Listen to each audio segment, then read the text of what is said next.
Just as we thought we were making some progress or finding a bottom here in housing, higher interest rates are starting to wreak havoc again in the housing market.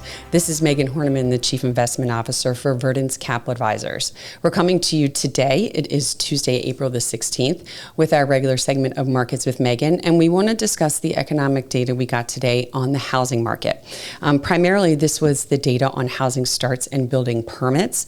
Housing starts was just a huge miss. When you look from what the expectation was, it was for a modest decline in the month, but actually housing starts dropped 14.7%. That is the biggest monthly drop we've seen since the pandemic, since April of 2020.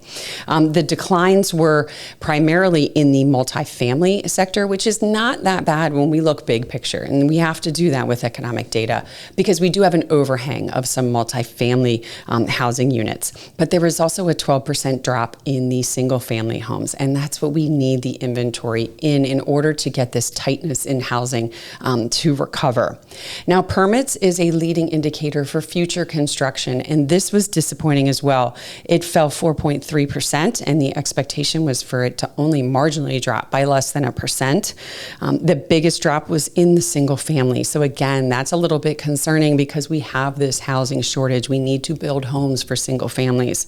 The multifamily also declined, but that is, the single family is the one that concerns us. And what we're seeing is the mortgage rate has been hovering over 7% for the past basically 2 months, and it's starting to have an impact back on the housing market.